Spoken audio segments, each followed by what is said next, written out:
after all the build-up that you've given. So, actually, if I have to talk about the lives and challenges that a soldier faces, it's such a vast topic and it's such a diverse kind of landscape that I'll possibly just be skimming the very surface in what I'm going to be saying. And but before I begin, I just want to know that know the audience in terms of what is your present degree of familiarity with the armed forces and with the life of the armed forces. So, anybody who's served or who has immediate family in these services, can you please raise your hands? Okay. I have family. Okay. Okay. So, fine. I mean, because the thing is that because of the nature of our job and because of the nature of our deployments, the army is normally insulated from public view. One is, of course, there are security issues and there are, plus obviously you are deployed in far-flung areas where you are out of the public gaze, so your interaction or even the exposure that the rest of the country or rest of the people have to the army or the armed forces is very limited and through some very, very, kind of filtered kind of perspectives. For example, you probably see those superheroes in the Bollywood films, doing all kinds of acts of bravery. Not that people don't do acts of bravery, but obviously they are very highly dramatized and highly exaggerated for the cinematic liberties or whatever you may call them. So that is one view that you get. The other view the unfortunate view that you get to see is bodies coming back and the grieving family members on television news, a very somber kind of a view. So the typical reaction that, as a soldier I have seen from people who have not been exposed to the armed forces is either, it's a kind of an over-glorification, or it is some kind of a sense of a pity, कि यार आपका तो बहुत मुश्किल है, you must be having a very tough time. So I just want to put it across that neither of the two are actually very accurate depiction of what life in the armed forces is actually all about. Yes, it's a very each man, each soldier is a thorough professional. And they deserve to be respected for their professionalism and for the job that they're doing. It's not, they don't need to be over glorified, nor do they need to be pitied. They're doing a job, they're doing it well. Talking about the challenges, every job has its challenges. Are soldiers different? Is life in the armed forces different?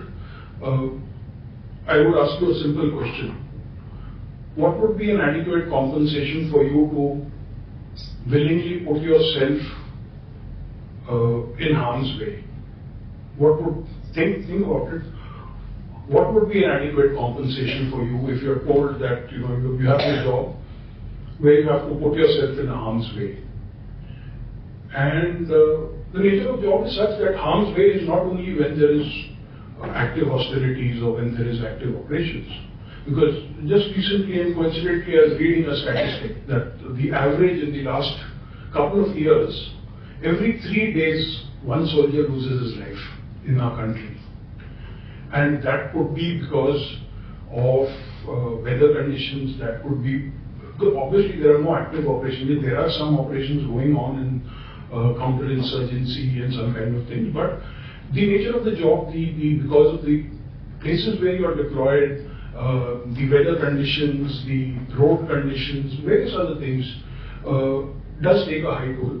It may take a toll on your life, it may take a toll on your health, it may take a toll on your psychology, on your mental health. So it does happen. Interestingly, if all of us are exposed to Hollywood movies and you hear of PTSD, post-traumatic stress disorder, and all kinds of this thing. A terminology we do not hear in the Indian Army. I know. Either we are stress-proof or maybe we're just not aware of these terminologies, so we don't talk about them. But it's an interesting observation that that is what happens. So, now, what is the soldier made of? How is he different?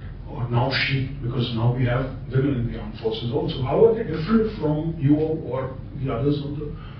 So the simple answer is that they are not different. They come from the same backgrounds.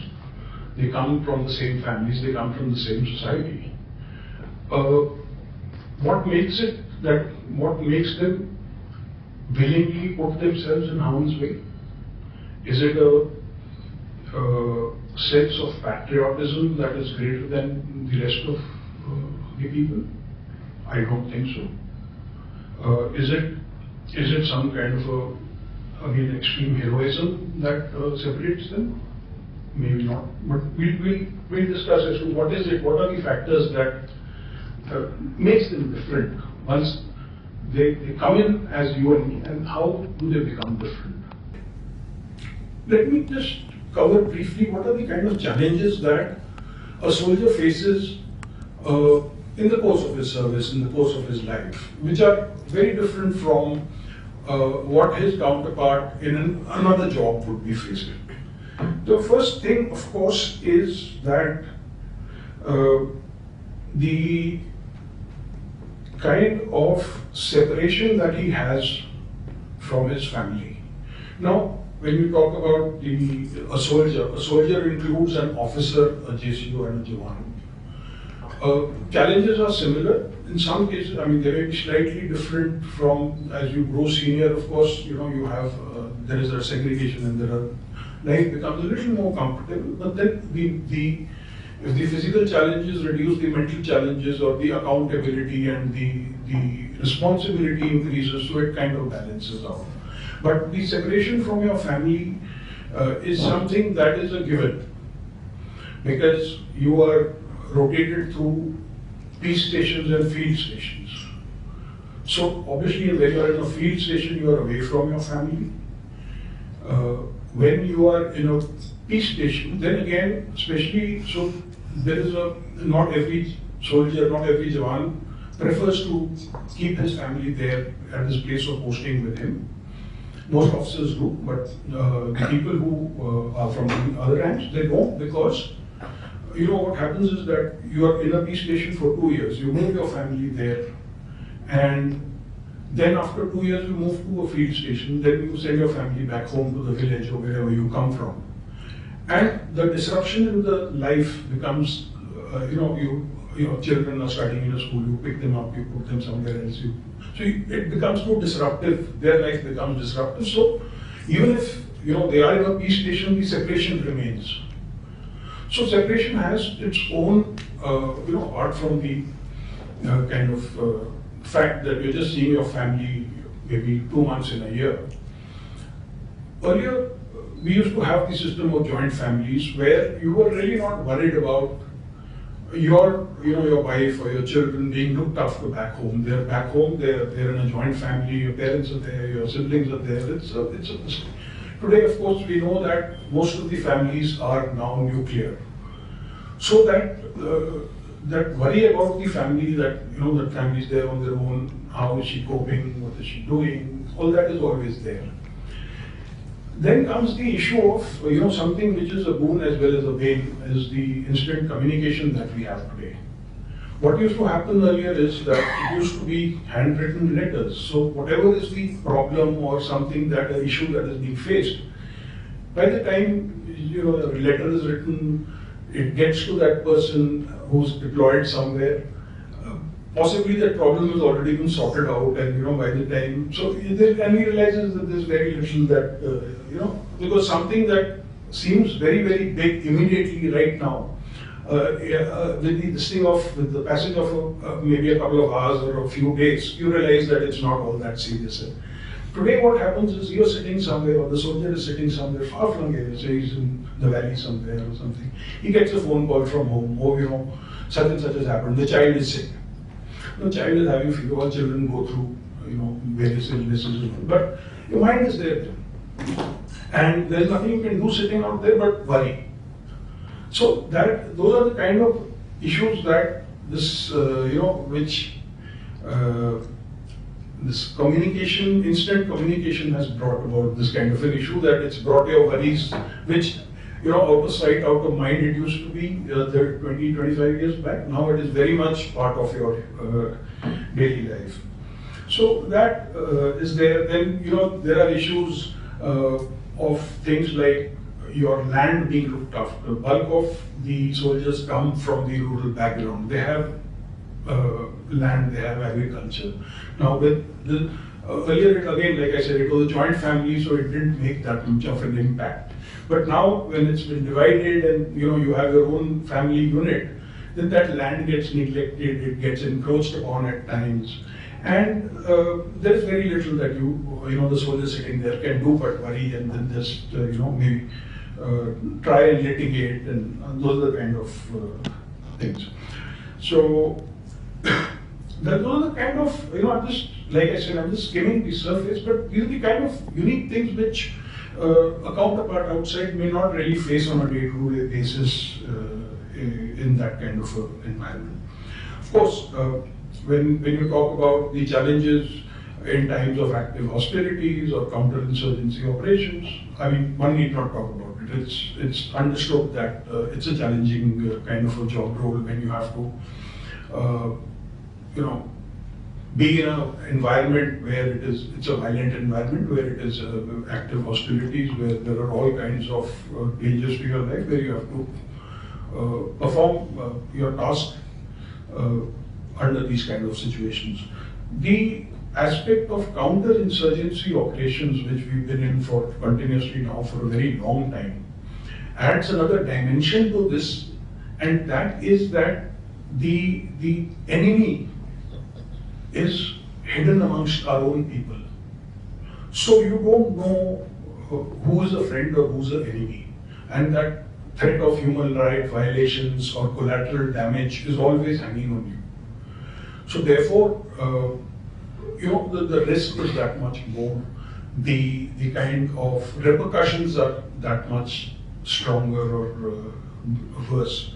So that is a continuous thing, and in a conventional war, the enemy is well defined.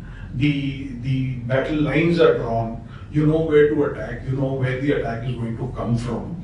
Here it's all around you, like you've seen in various kind of, the Pulwama attack or so many of them, that you don't know suddenly where so you're never at ease, you're never at rest, even though you're not at war.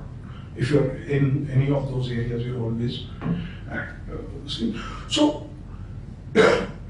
what is it that makes the soldier cope or face these kind of situations?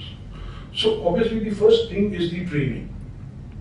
Now, before the training, even the selection process, obviously it goes without saying that the selection process is very rigorous, and it takes care of a lot of things and weeds out the kind of people who are not likely to survive in that kind of an environment.